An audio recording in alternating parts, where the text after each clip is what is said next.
بالله من شرور أنفسنا ومن سيئات أعمالنا من يهد الله فلا مضل له ومن يضلله فلا هادي له ونشهد أن لا إله إلا الله ونشهد أن محمدا عبده ورسوله أما بعد فقد قال الله تبارك وتعالى في كتابه العزيز أعوذ بالله من الشيطان الرجيم بسم الله الرحمن الرحيم يا أيها الذين آمنوا إذا نودي للصلاة من يوم الجمعة فاسعوا إلى ذكر الله وذروا البيع ذلكم خير لكم إن كنتم تعلمون وإذا قضيت الصلاة فانتشروا في الأرض وابتغوا من فضل الله واذكروا الله كثيرا لعلكم تفلحون وإذا رأوا تجارة أو لهوا انفضوا إليها وتركوك قائما قل ما عند الله خير من اللهو ومن التجارة واللہ خیر الرازقین صدق اللہ العظیم۔ یہ سورہ جمعہ کا آخری رکوع ہے۔ اللہ تعالیٰ فرما رہے ہیں کہ اے ایمان والو، جب جمعہ کے دن نماز کے لیے، جمعہ کی نماز کے لیے اذان دی جائے تو تم اللہ کی ذکر کی طرف دوڑو اور اپنی فروخت کو چھوڑ دو، یہ تمہارے حق میں بہتر ہے اگر تم کچھ سمجھ رکھتے ہو۔ پھر جو نماز ادا کی جائے تو زمین میں پھیل جاؤ، اللہ کا فضل تلاش کرو اور اللہ کثرت سے یاد کرو تاکہ تمہیں فلاح نصیب ہو۔ اور یہ لوگ اگر کوئی کھیل یا تجارت کی کوئی چیز دیکھتے ہیں تو آپ کے پاس سے نکل کر چلے جاتے ہیں، آپ کو کھڑا ہوا چھوڑ دیتے ہیں۔ آپ کہہ دیجئے کہ اللہ کے پاس کھیل تجارت سے بہتر چیز ہے اور اللہ بہترین رزق اور سب سے بہترین رزق دینے والے۔ تو جمعہ کے تمام مسائل آگے ہیں، لیکن چند باتیں سرسری طور پر آپ کو میں سنانا چاہتا ہوں۔ تو تمام ہی مسائل کا اس کے اندر جو ہے یہاں تک کیا گیا ہے۔ تو جیسا آپ کو معلوم ہے تمام دنوں میں افضل جمعہ کا سید الایام کہا گیا ہے، تو بہت سارے فضائل اس کے آ چکے ہیں۔ تو یہ دن جو ہے عید الاضحیٰ عید الفطر سے بھی افضل ہے۔ تو کل میدان حشر کے اندر، میدان حشر جنت میں پہنچنے کے بعد جو ہے تو وہاں فرمایا گیا کہ جو ہے جمعہ کی نماز کے نکلتے تھے، ایک منادی آواز دے گا کہ اہل جنت میدان مسجد طرف چلو۔ میدان مسجد کیا ہے؟ تو حضرت جبریل السلام کو پوچھے اللہ کو کیا ہے؟ تو ایک ایسا میدان ہے عرش کے اوپر، عرش کی چھت کے اوپر کہ میں اب تک کتنا پھر رہا ہوں، میں اس کی کہاں ہے اس کی یہ نہیں معلوم ہے، اس کی وسعت کتنی ہے، اس کی لمبائی چوڑا مجھے نہیں معلوم، اتنا بڑا میدان ہے۔ تو تمام اہل ایمان وہاں جمع ہوں گے، مشک کے ٹیلے ہوں گے، ہاں، آسمان کے برابر بلند ہوں گے، انبیاء علیہ السلام نور کے منبر پر بٹھائے جائیں گے، پھر ایمان والوں کو یاقوت کی کرسی میں بٹھایا جائے گا۔ تو اس دن اللہ تعالیٰ اپنا دیدار کریں گے۔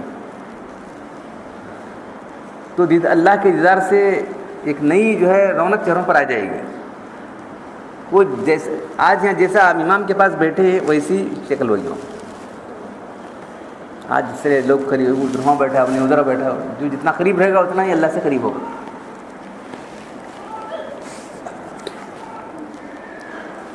تو جمعہ کے دن ایک ایسی گھڑی ہے جس دن بندہ جو بھی دعا کرے گا اللہ تعالیٰ قبول کریں گے۔ تو 40 اقوال اس کے بارے میں ہیں، وہ بھی ایک آپ کے سامنے بات تفصیل سے آگے۔ حضرت فاطمہ الزہرا رضی اللہ تعالیٰ عنہ جب سورج انہیں قریب ہوتا تھا تو کہتے کہ جب یہی گھڑی ہے بھائی، تو سب کو اپنے گھر والوں کو بٹھا کے جو دعا کرتے۔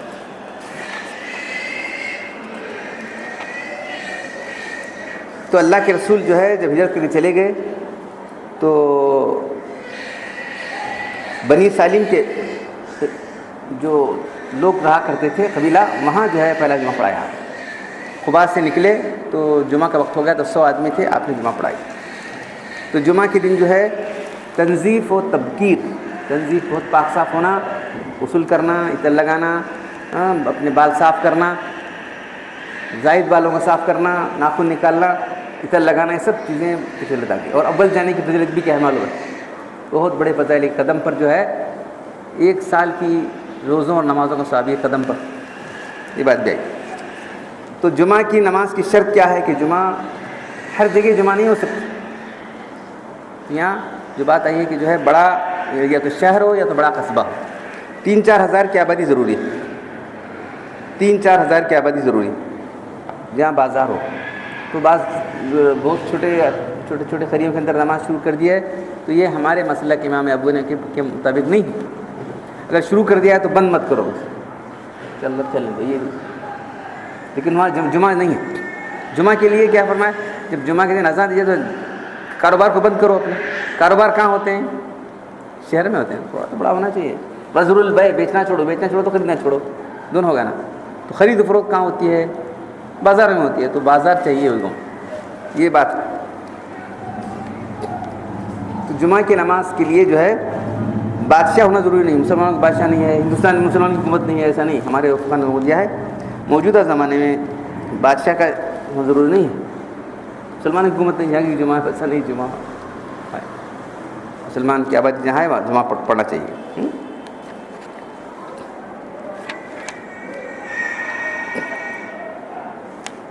اور یہ جو ہے کل آبادی 4000 مرد عورت سب ملا کے، ہندو مسلمان سب ملا کے 4000 آبادی ہوگی تو مسلمان وہ جو ہے پڑھ سکتے ہیں.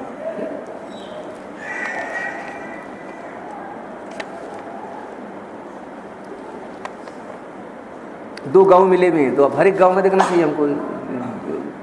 دو گاؤں ملے ہوئے ہیں تو کون سا جو بڑا ہے وہ وہاں اتنی آبادی ہے تو وہاں کرنا چاہیے، تو نہیں کرنا چاہیے، دوسرا کچھ نہیں. تو اور ایک جو ہے جمعہ کے دن جو ہے مرنے کی فضیلت بھی آئی تھی. جمعہ کے دن مرے گا اس کے لیے جو ہے اللہ تعالیٰ قبر کی فتنے سے محفوظ رکھیں گے. یہ بات بھی بیان کیا تھا.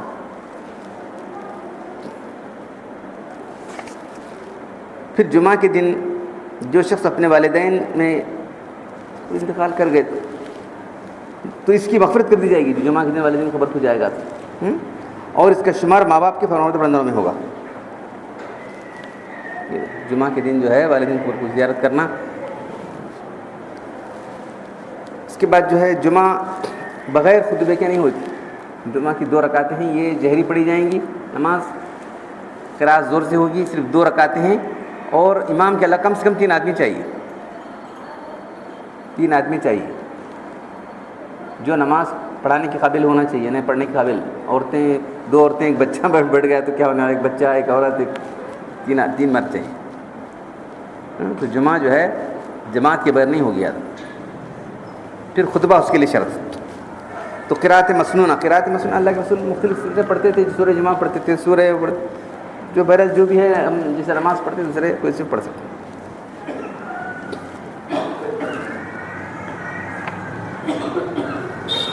ظہر کا جو وقت ہے ہونا ضروری ہے. بعض جگہ جو ہے ٹائم لکھ لیا 12:30 بجے لکھ دیا ہے، 12:30 بجے اذان ہو رہی ہے تو بعض وقت سورج نہیں ڈھلتا. یہ بھی ہے. جمعہ کا وقت یہ جو ظہر کا وقت ہے سمجھے آپ 12:30 بجے جو ہے دیکھو آپ وہ ٹائمنگ ہے نا سورج کا نہیں اب ہے لیکن 40 تک بھی جاتا ہے نا، 40-45 چلا جاتا ہے نا. تو وہ 12:30 بجے ٹائم لکھ کو لگا دیا 12:30 بجے کیسا دیتے پھر نماز شروع ہو جاتے ہیں. نہیں، تو ظہر کا وقت ہونا ضروری ہے. سورج ڈھلنے کے بعد ہی ہونا چاہیے، یاد رکھو. اب بعض مسجدوں میں ایسا ہے سو بول رہا ہوں. جماعت یا بغیر جمعہ کی نماز نہیں ہوتی. تو سورج سایہ 1 گنا ہونے تک پڑ جا سکتے ہیں. کسی چیز کا سایہ 1 گنا ہونے تک پڑ جا سکتی ہے. تو پھر اس کے بعد جمعہ کے دن اذان. تو یہ جو ہے ایک ہی اذان ہوا کرتے، اللہ کو بیٹھ کے ایک اذان دیا کرتے تھے. اس کے بعد جو ہے بیٹھتے تھے بلاتے تھے لوگوں کو. نئے لوگ تھے ان کو معلوم نہیں تھا. تو اس کے بعد جو ہے جب آبادی زیادہ ہو گئی تو عثمان رضی اللہ تعالیٰ نے ایک دوسری اذان شروع کی زورا شہر کے بیچوں بیچ تاکہ سارے لوگوں کو اطلاع ہو جائے. تو اب جو اللہ کی اذان تھی اسی اذان کے جو تقاضے ہیں وہ سب وہاں ہیں. نماز چھوڑ کے تمام کام چھوڑ کے آ جانا ہے. اگر یہ اذان کے بعد چھوڑ کے آیا تو نہیں چھوڑے گا تو کب کہے گا نماز کو بتاؤ.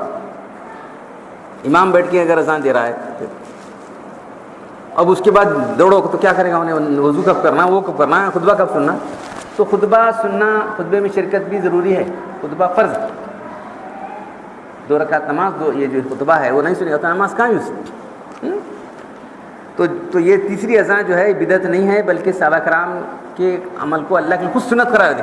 علیکم بسنتی و سنت خلفاء الراشدین المہدیین.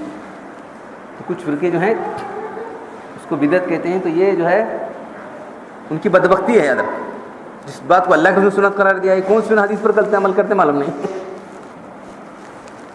اللہ کے رسول نے فرمایا کہ میری سنت کو میرے خلفاء کی سنت پر چلو. یہ کون سنت پر چل رہی ہے؟ پھر تمام صحابہ کرام نے اس کو قبول کیا نہیں اور اس وقت سے چلی آ رہی.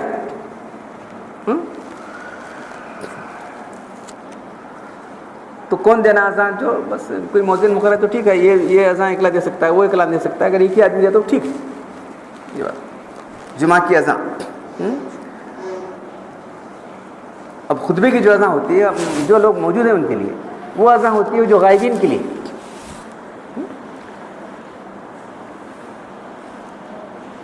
خطبہ کیا ہے؟ خطبہ جو ہے خطاب کرنا، لوگوں سے ایڈریس کرنا انگلش میں بولتے. تو یہ جو ہے ذکر اللہ، فسعوا الی ذکر اللہ ہے. کیا بولے، کیا سمجھتا نہیں، کیا نہیں. عربی میں بولے کیا ہونے والا، اگر کہ ہمارا بچپن تھا اسے لوگ کرتے تھے، کیا عربی میں بولے کیا سمجھتا ہے، کیا ہے کچھ تو سمجھا بولنا. وہ تو سمجھا بولنے کے لیے جو ہے نماز سے پہلے آپ کچھ بھی نصیحت وصیت کر سکتے. صحابہ کرام کے دور میں رہا ہے.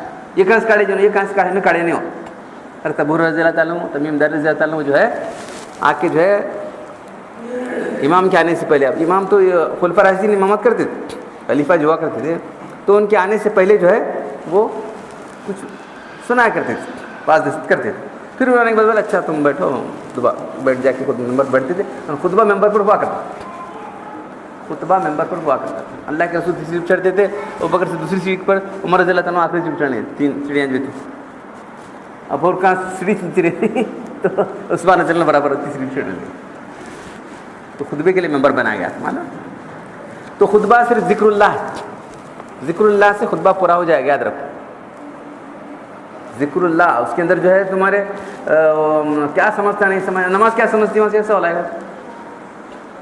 تو ہمارے بچپن میں وہی کیا سمجھتا نہیں کیا نہیں، وہ تو ایک ایسا امام ہونا جو اردو میں خطبے دینے والا ہوں. تو یہ دینے میں آپ کو سمجھا رہا ہوں کہ بہت بڑی بڑی غلطیاں ہم سے یہاں ہوتی رہی، ابھی بھی لوگ غلطیاں کر رہے ہو. ایسی غلطیاں بہت سے لوگ ابھی بھی کر رہے ہیں. ہاں تو اردو میں خطبہ مکروہ تحریمی یاد رکھو. سرسری طور پر پورے مسائل کا جائزہ لکھ بتا رہا ہوں.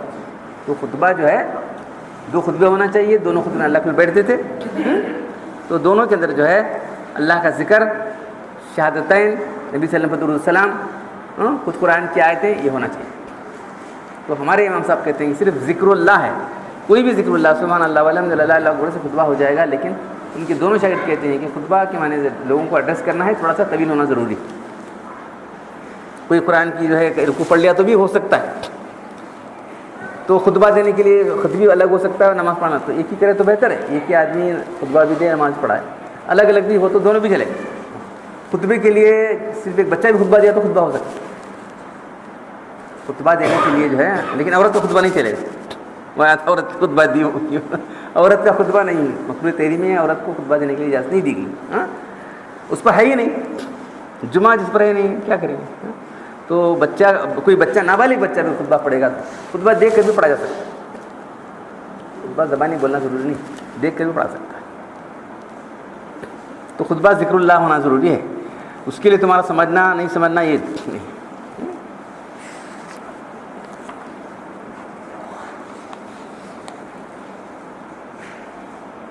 ممبر پر خطبہ پڑھنا سنت ہے، فرض واجب نہیں. بلا کسی اب تو نئی مسجد ہے، خود ممبر نہیں بنا تو پھر بھی خطبہ دے سکتے.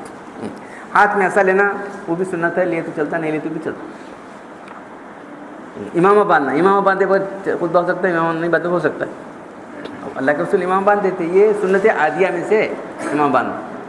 میں خطبہ دیا کہا کہ یہ امامہ کیا امامہ نہیں باندھنا چاہیے، امامہ کیا فرض ہے، فرض کچھ نہیں ہے.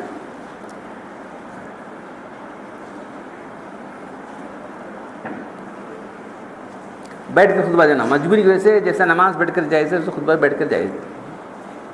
کوئی آدمی جو ہے خطیب کسی وجہ سے مجبوری سے اگر بیٹھ کر بھی خطبہ دیتا ہے تو ہو جائے گا، لیکن کھڑے پر دینا ہے. ہر جمعہ کو نیا خطبہ پڑھنا ضروری نہیں ہے. تو نماز کے دوران جو ہے خاموشی سب سے اہم چیز ہے. جس نے یہ کہا اپنے ساتھی سے خاموش رہو، اس کا بھی جمعہ نہیں، جمعہ کا ثواب نہیں ملا اس کو.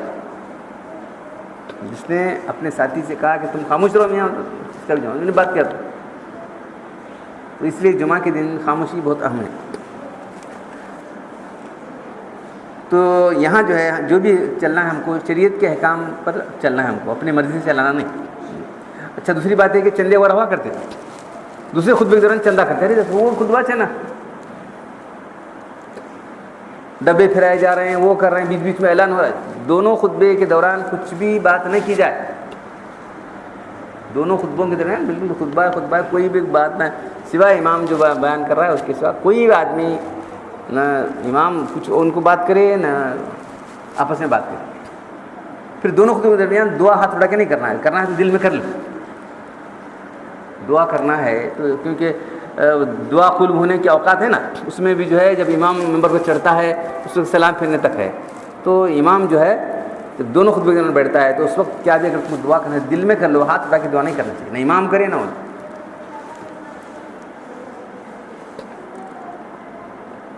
تو اللہ کے وسلم جو ہے ہمیشہ علمی خطبے دے. صحابہ کرام پوری دنیا میں پھیل گئے تھے تو، اور زبانیں سیکھی تھے. ایسا نہیں تھا کہ جو وہاں جانے کے بعد ان کی زبانیں آتی تھی، یہ فارسی زبان سیکھ لی تھی، مختلف زبانیں سیکھ لی تھی، لیکن اس کے باوجود بھی کسی اور غیر زبان میں انہوں نے خطبہ نہیں دیا جب تو بہت زیادہ ضرورت تھی، دین کا احکام سمجھانے کی بہت زیادہ ضرورت تھی. اس وقت بھی انہوں نے غیر عربی میں خطبہ نہیں دیا.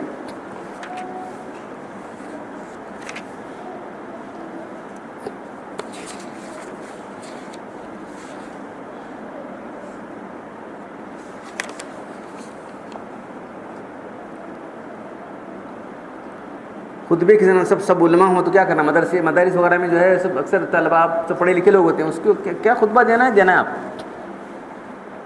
جو باتیں بولنا ہے بول دو. سب جاننے والے ہو یا نہ جاننے والے ہو، سب بہرے بھی ہوں تو چلے.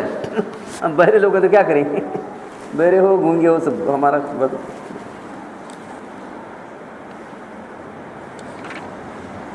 تو ہماری جو ہے دینی زبان جو ہے وہ عربی زبان ہے، اسی میں ہونا چاہیے. اچھا، خطبہ جمعہ اور عیدین کی بات یہ ہے کہ عیدین کا جو خطبہ ہے وہ سنت، بغیر خطبے کے نماز ہو جائے، لیکن چھوڑنا تو برا ہے، لیکن جمعہ نہیں ہوگا خطبے کے بغیر. جمعہ بغیر خطبے کے نہیں ہوتا.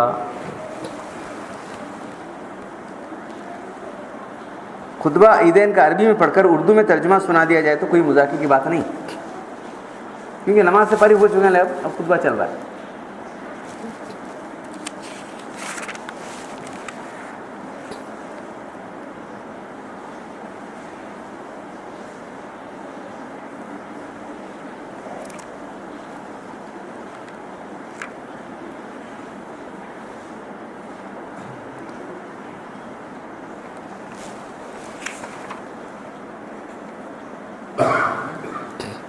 نماز کے لیے کب کھڑے ہوں؟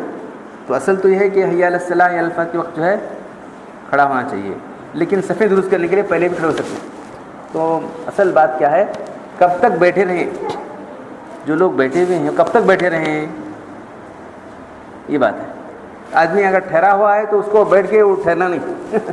کچھ لوگ ایسا سمجھیں بیٹھنا بیٹھ کے پھر اٹھ کھڑا ہونا، ایسا نہیں ہے، بلکہ اب جو بیٹھے ہوئے لوگ ہیں کب تک بیٹھ سکتے ہیں. تو صفیں درست کرنے کے لیے پہلے بھی کھڑے ہو سکتے ہیں، صفیں درست کرنے کے لیے کام ساتھ بھی کھڑے ہو سکتے ہیں. یا اللہ تعالیٰ کچھ لوگ بعض ایسے اتنا اسٹرکٹ کر دیا ان لوگوں نے، تو اصل مسئلہ یہ تھا کہ جو ہے کب تک جو لوگ بیٹھے ہوئے ہیں کب تک بیٹھنا ہے انہوں، تو زیادہ سے زیادہ یا اللہ تعالیٰ اس کے پہلے بھی کھڑے ہو سکتے ہیں صفیں درست کرنے کے لیے. مسجد چھوٹی ہے مسئلہ نہیں ہے، بڑی بڑی مسجدوں کے اندر مسئلہ ہوتا ہے صفوں کو درست کرنے کا، تو اس لیے پہلے بھی جب اقامت ہوتی کھڑے رہ سکتے. امام کہہ سکتا ہے صفیں درست کرو وغیرہ یہ بات ہے، امام جو ہے لوگوں کو صفیں درست کرو. تکبیر، اس لیے تکبیر شروع ہونے سے پہلے ہی صفیں درست کر لی جا سکتی ہیں.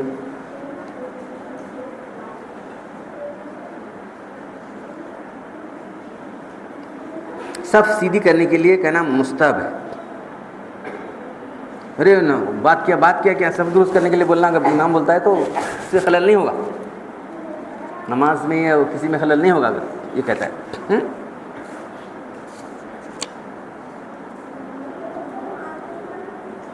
نابالغ بچوں کو کہاں کھڑا کرنا چاہیے؟ تو جو بچے بہت چھوٹے ہیں ان کو نہیں لانا چاہیے. جنبوا صبیانکم ومجانکم من المساجد، دور رکھو اپنے چھوٹے بچوں کو. صبیان کہتے ہیں چھوٹے بچوں کو. اب چھوٹا بچہ آیا کچھ نہیں پیشاب کر لیا وہ کر لیا، سب پرابلم ہوتا ہے نا. جو بچے تھوڑا سا بڑے ہو گئے سمجھدار، اب 7 سال کے بعد نماز پڑھنے کا حکم دو کر کے نا، تو ایسے بچے آ سکتے. تو ایسے بچوں کو نابالغ بچے ان کو پیچھے کھڑا کرنا مستحب ہے، واجب نہیں. مگر ہمارے زمانے میں لڑکوں کو مردوں کی سمت کھڑا کرنا چاہیے، ورنہ 2-4 بچے مل کے گڑبڑ کرتے رہتے ہیں، اس لیے ان کو بیچ بیچ میں کھڑا کرنا بول رہا ہوں۔ زیادہ چھوٹے بچوں کو مردوں کو کھڑا کرنا مکروہ ہے، مگر مسجد میں لانا ہی چاہیے زیادہ چھوٹے بچوں کو، زیادہ چھوٹے بچے، جو بچے ذرا سمجھدار ہیں ان کو لا سکتے ہیں، تو جو ہے پہلی دوسری چیزیں کوئی فرق نہیں ہے، جو بچے وضو وغیرہ کر سکتے ہیں، تمیز کر سکتے ہیں، تو وہ کسی بھی صف میں کھڑے ہو سکتے ہیں۔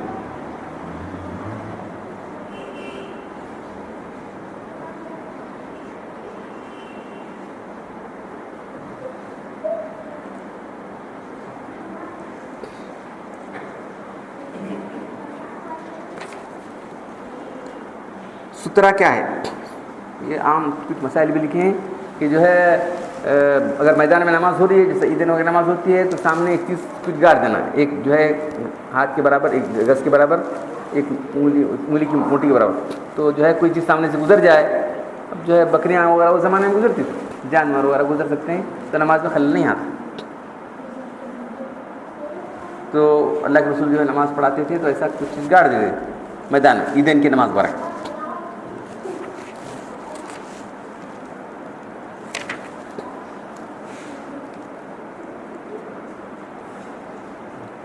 تو جب امام اللہ اکبر اس وقت اس کے بعد ہی آپ جو ہے اللہ اکبر کے باندھنا چاہیے، اس کے پہلے گڑبڑ سے لوگوں نے ایک دم بدلے تو اس میں ہوتا ہے، یاد رکھیں وہ مسئلہ لکھا ہے۔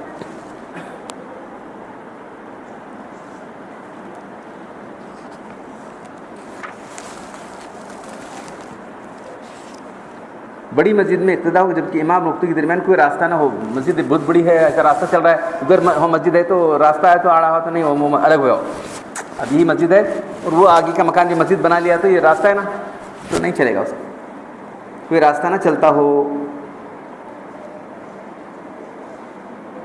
کوئی نہر، کوئی کشتی، تو ایسا نہیں ہوگی، 2 صفوں کے برابر جگہ نہ ہو، 2 صفوں کے برابر جگہ نہیں چھوڑنا چاہیے۔ ابتدا کے لیے امام کی ابتدا کر رہے ہیں آپ تو 2 صفوں کے برابر چھوڑ کے ٹھہراتا نہیں ہوں امام۔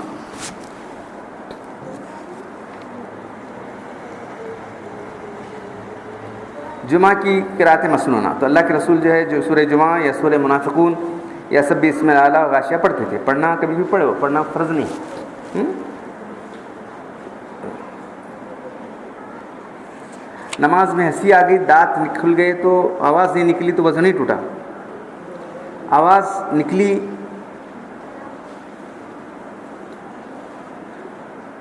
تو بازو والے نے سن لی تو نماز ٹوٹ گئی، زور سے اتنا ہنسا کہ سارے مجلس سن لی تو اس کا وضو بھی جاتا رہا۔ کیسا تو کچھ تو ویسے حالات پیش آنے کی وجہ سے کچھ کسی نے ایسی حرکت کی، ہنس لیا تو نہیں، وہ بات ہے۔ نماز میں بلا زور کھنکارنے سے نماز فاسد ہوتی ہے، امام کھنکار سکتا ہے بلا ضرورت، کچھ گلا یہ ہو رہا ہے تو اور بات ہے، بلا ضرورت کچھ لوگوں کا عادت دیتے ہیں۔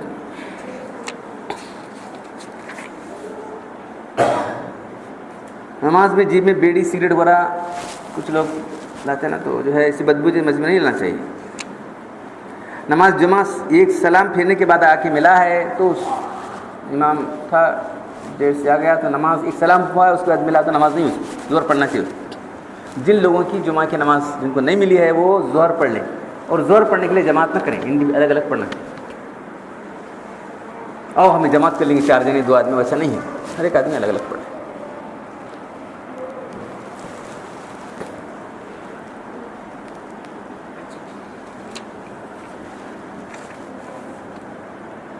نماز کے بعد بلند آواز سے کلمہ پڑھنا وغیرہ جو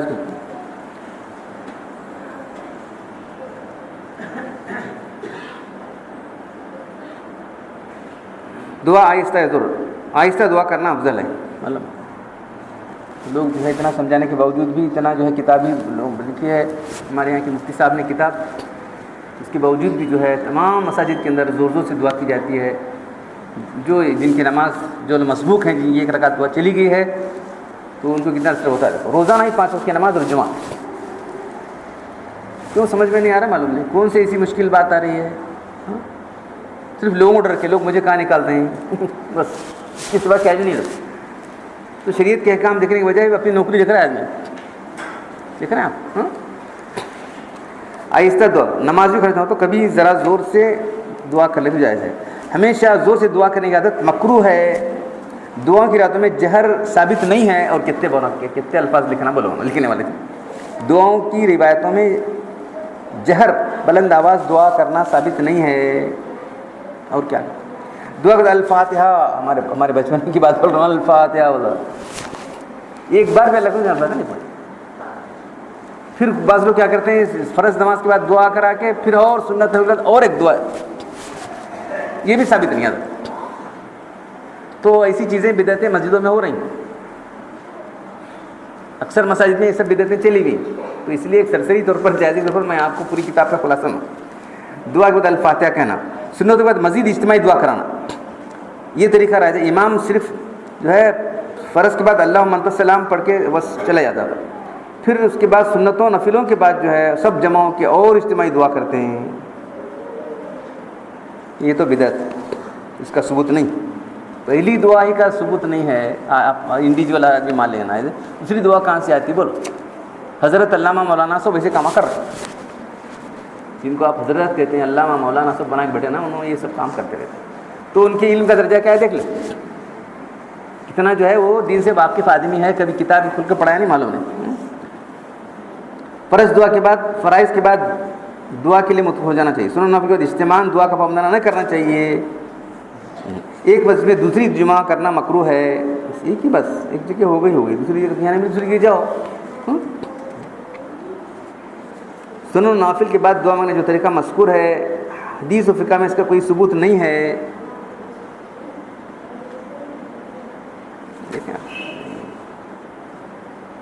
نماز کے بعد مسافہ بھی جو ہے کرنا ضروری نہیں ہے. کوئی آدمی اسی دن ملا ہے، اس وقت ملا ہے تو کر لو، اس کو ضروری مت سمجھو. ملاقات کے وقت جو ہے مسافہ کرنا ہے تو یا رخصت کے وقت کرنا ہے تو مسافر کو ضروری مت سمجھو. رسول اللہ علیہ وسلم سے صرف شروع ملاقات کے وقت بالاجماع یا وداع کے وقت جو ہے مسافہ منقول ہے. اب جو ہے اسی جمعہ کے دن وہ لوگ نہیں آئے رہتے تھے، جمعہ کے دن ملاقات کرتے ہیں تو کر سکتے ہیں، لیکن اس کو ضروری سمجھنا غلط ہے.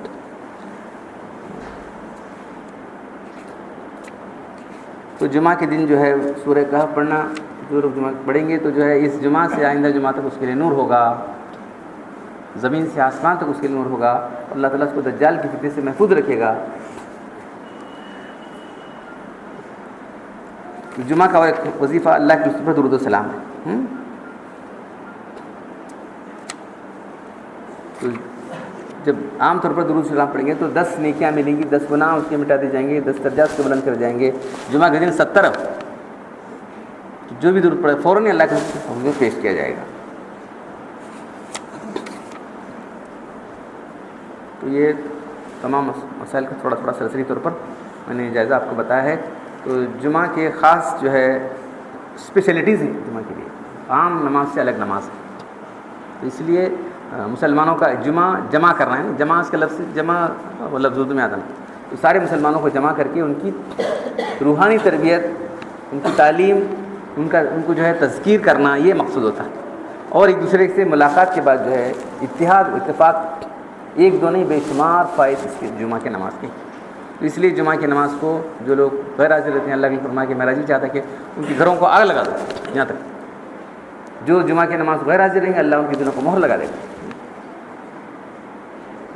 تو یہ سب باتیں آ گئی ہیں، اس کا پورے باتوں کا خلاصہ آج میں جو ہے آپ کو سب سے سنا دیا.